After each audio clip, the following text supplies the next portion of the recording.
Magandang araw mga kaibigan. Gusto kong ipaabot sa inyo ang sentimento ng mga active military personnel tungkol sa isang House Bill na pumasa na sa lower house. Ang mga active soldiers, hindi sila pwedeng magsalita. But meron silang sariling opinion.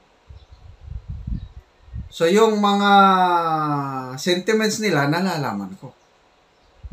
So, ako na lang ang magpaabot sa inyo. Ano ang pakiramdam o damdamin ng mga active soldiers tungkol sa isang House Bill na pumasa na sa lower house na mismo si Speaker Martin Romualdez ay co-author. Ito po. Philippine Star na headlines. House OK's Bill Penalizing Arbitrary Displacement of Buckwheat. Mga non-combatants, civilians sa liblib na lugar dahil sa armed conflict, kung mag-buckwheat sila, nako, ito na. Meron ng bill na paparusahan ang mga men in uniform. So, ano ang parusa sa mga men in uniform na maging sanhi na mag-buckwheat ang mga sibilyan? According to this House Bill, ang jail time is maximum 20 years na pagkapreso.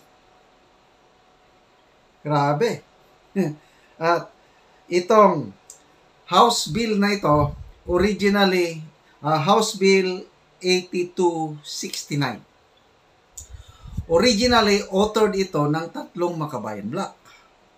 Ngayon, lumabas, si Speaker Romualdez, naging co-author na rin siya. Siya na mismo nag-author. At pagdating sa botohan, all 212 lawmakers present in the deliberation voted in favor of the measure last Wednesday. Kailan ba yun? Last week. Grabe! So, anong mga instances yung mga pagbakwit? Okay. So, ito yung mga paparusahan, yung mga detalye. Direct perpetrators of arbitrary internal displacement. Next, those who force, encourage, or incite others to commit such displacement. Those who cooperate or enable the displacement by committing related acts. Those who assist in the displacement through prior or simultaneous action. Commanding officers or authorities held responsible for their failure to prevent or address such displacement by their subordinates. Alam nyo po, ang sentimento ng nasa active service, itong House Bill na ito sa lower house, sabi nila, sir, nagiging inutil na kami. Lalo na ang mga commanding officers, mga battalion commanders, company commanders. Nagiging inutil. Bakit? Takot na ang ating mga men in uniform, lalo na army soldiers, dahil silang pumupunta sa bundok, naghanap ng counterinsurgency. Dahil once na may nag-buckwheat na civilians, ang mananagot ay yung army soldiers na pupunta doon sa bundok. So, mga kaibigan, ilagay nyo ang sarili nyo. Kayo yung sundalo. Either teniente ka, kapitan ka, o ikaw yung commanding officer. Pag nag-operate na ang iyong tropa, anong pakiramdam mo? Na anytime, pag may nag-buckwheat, maprepreso ka ng 20 years. Ano ngayon yung tapang mo? Ano yung sigasig mo na maghanap nitong kalaban ng ating Estado? Itataya mo ba yung military career mo na after all, yung pinaghirapan mo ay mamaya mapreso ka dahil sa isinusulong na batas na ganito? Kung ako ang inyong tatanungin, nakaranas po ako ng ganyan combat operations, maraming nagbakwit. Hindi maraming rason kung bakit nagbabakwit ang ano. Example, inkwentro. Yung mga civilians living sa encounter area, natural na, normal yan magbabakwit.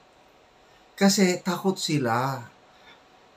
So, yung ganon na sitwasyon, dahil trabaho po ng army, yung defend the state, gusto ng NPA, pabagsakin ng democratic government.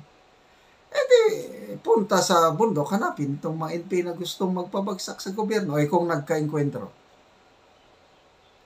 Yung civilian naman, hindi mo naman mapipigilan, magbabakwit. Pag nagbakwit, ano ngayon? Ang gustong parusahan ni Speaker Romualdez ay yung mga sundalo na ginagawa lang yung tungkulin para proteksyonan ng ating gobyerno. So, dahil po sa kung may ganitong batas nung kapanahunan ko, nako, iba na ang sitwasyon. Iwasan ko na magkaroon ng enkwentro kasi ayokong masira yung aking military career. Kaya, yan na ang nakikita ko ngayon na predicament ng mga nasa active service. Nakatali na ang kanilang kamay. Okay. Maliban sa yung pagbakwit dahil sa encounter. Sa aking experience po, ang mga NPA mismo ang nag-uutos sa mga sibilyan na magbakwit. Naranasan ko yan mismo. Punta kami sa isang barangay. Ang purpose namin doon para tumulong. Kaya lang yung barangay na yun, to be specific, Barangay Balit, San Luis, Agusan del Sur. Hawak yun. Yung barangay na yun, hawak ng mga NPA. Pagpasok pa lang namin doon, wala na. Dahil hawak nilang barangay, bakwit kayo. Dahil nandyan ang army. Yan. Bakwit na yung mga barangay. Yung mga barangay, bakwit na punta na sa munisipyo, town center ng ano. Ganon. Ang dami. Halos ganon palagi ang nangyayari. So, dahil nagbakwit, ay wala, umalis na naman kami. Pag alis namin, saka sila babalik. So, puwersado kaming aalis sa lugar dahil ito po yung kanilang effective method para mapaalis ang sundalo. Ngayon, gagawin ng batas.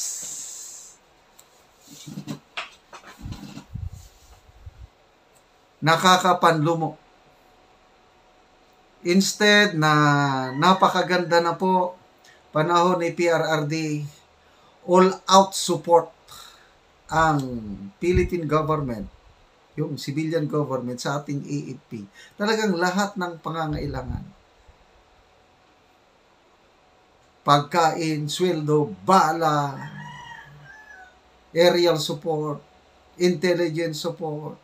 Grabe. So, wala pong takot ang military na nag-ooperate panahon ni Tatay Digong. Alam nila, tutulungan sila ng kanilang commander-in-chief. Kabaliktaran ang mangyayari ngayon.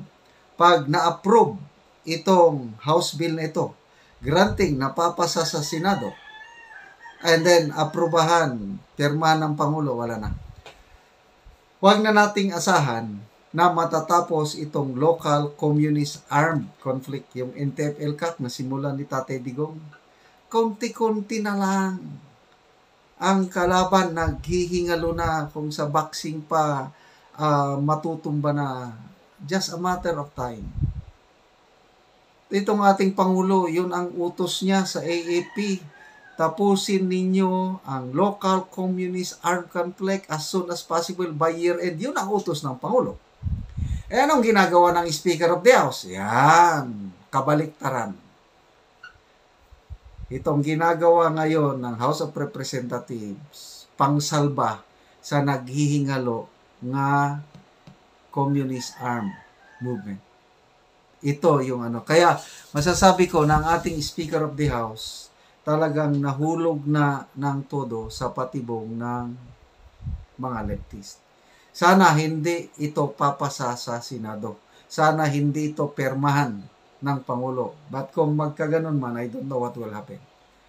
Basta ako, I'm just sharing to you itong pangyayari, yung sentiment na grabing pagkadiskurahe ng ating mga men in uniform sa ngayon.